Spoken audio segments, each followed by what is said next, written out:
Oki Pranata ya, bukan salah, jangan salah. Ini Oki Pranata. Ya, jadi kami bersama tim.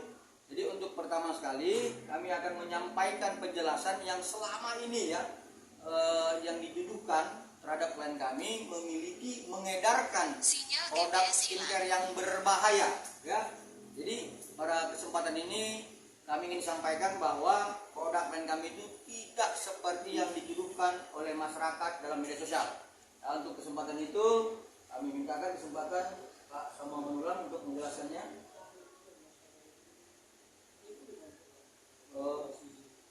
Gimana?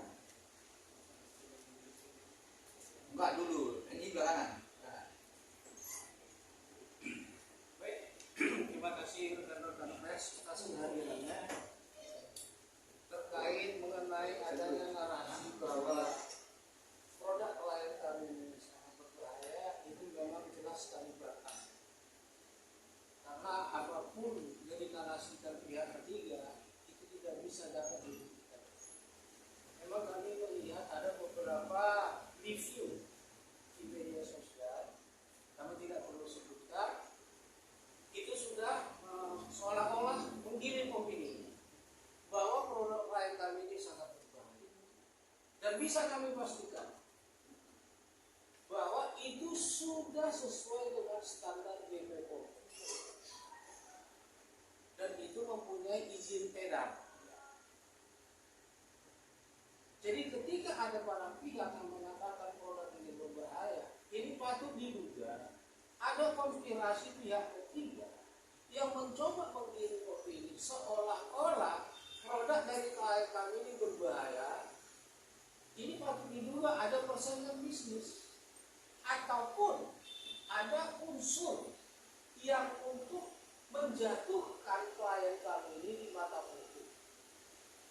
Karena produk ini sangat kita bilang seksi untuk dibahas, dan yang membahas ini kita lihat juga adalah para pesohor.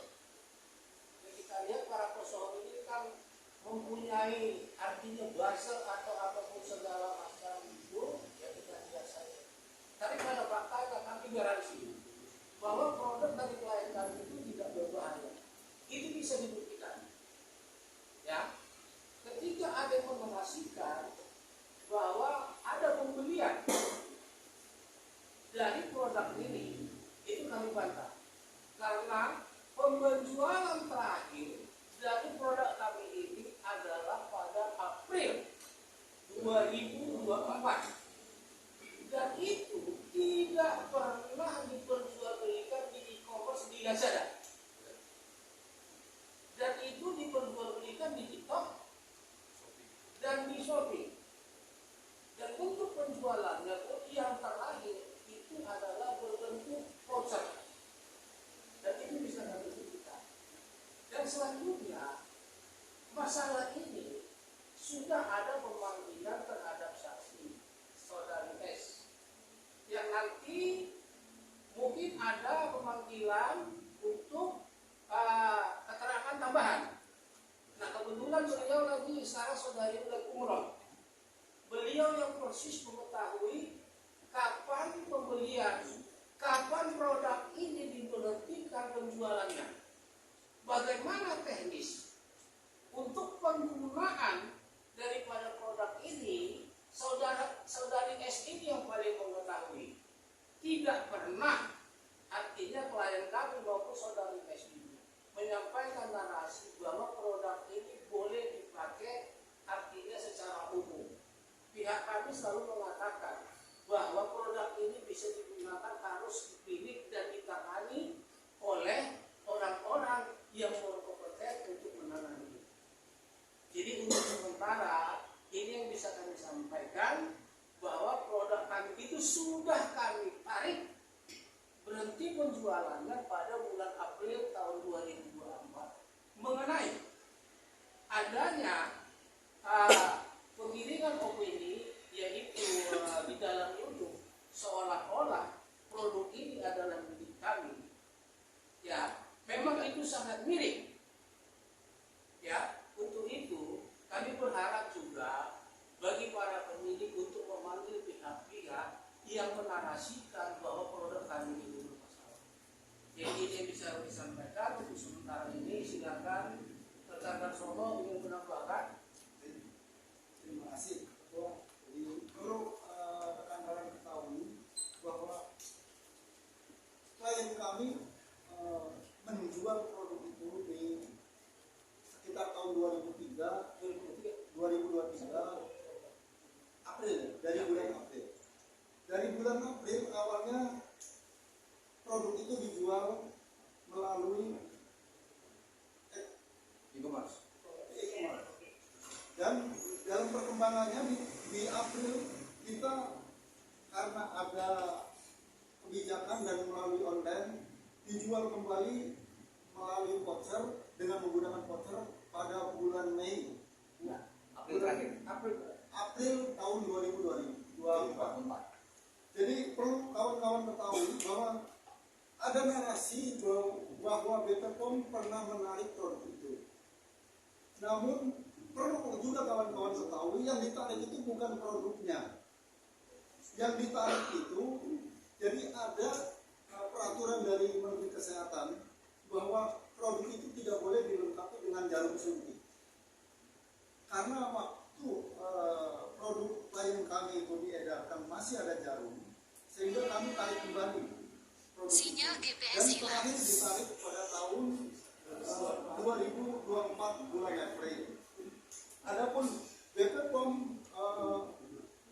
menarik itu pada tanggal 13 November tahun 2024. Artinya produk itu kami tarik kembali, baru BPOM mengeluarkan kebijakan itu. Jadi mungkin itu sementara. Adapun berkaitan dengan turut serta pasal 55 terhadap kasus ini, ada beberapa pihak yang terlibat di dalamnya, namun pihak penyidik tidak menarik pihak-pihak itu.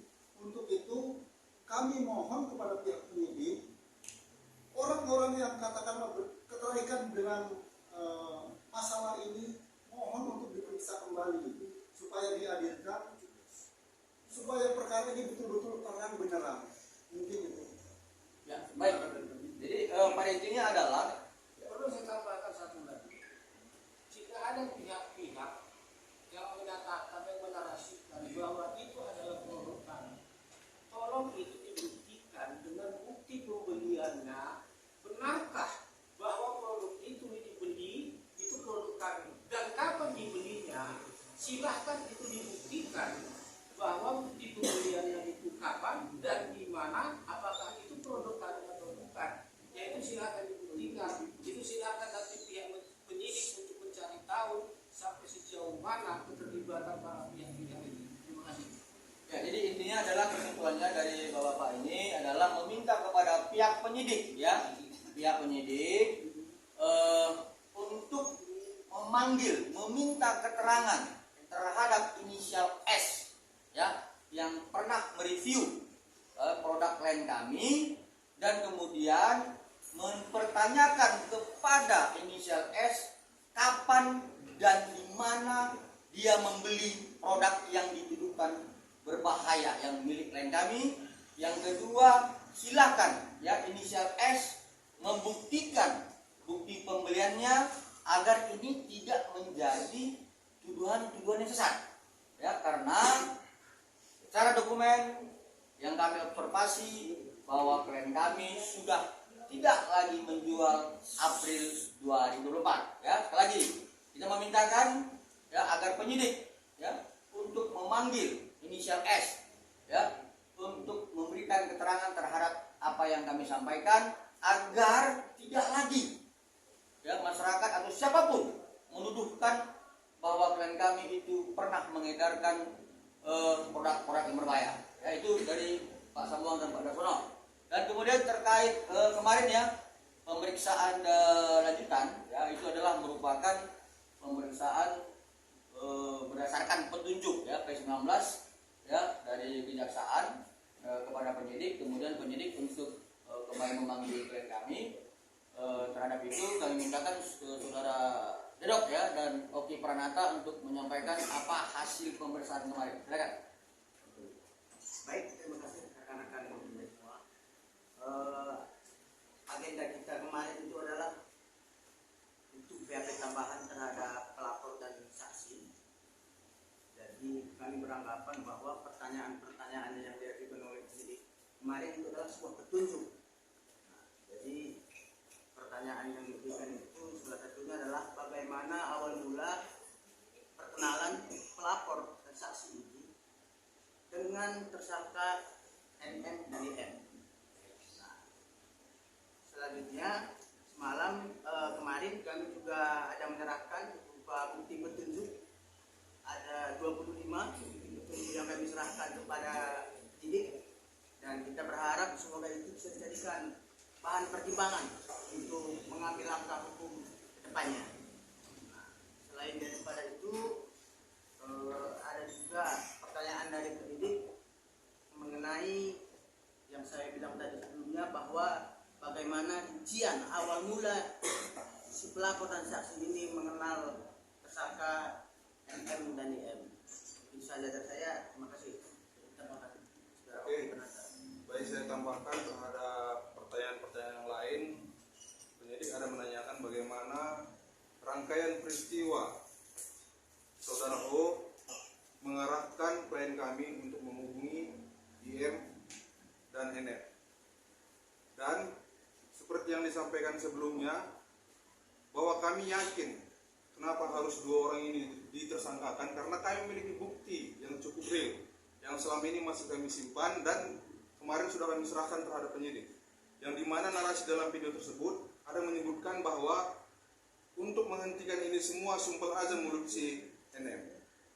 Itu inti dari percakapan dalam video tersebut. Terima kasih. Dan yang menyuruh. Yang menyuruh. Ya, yang pasti ada yang menyuruh untuk menyumpel mulut si NM dengan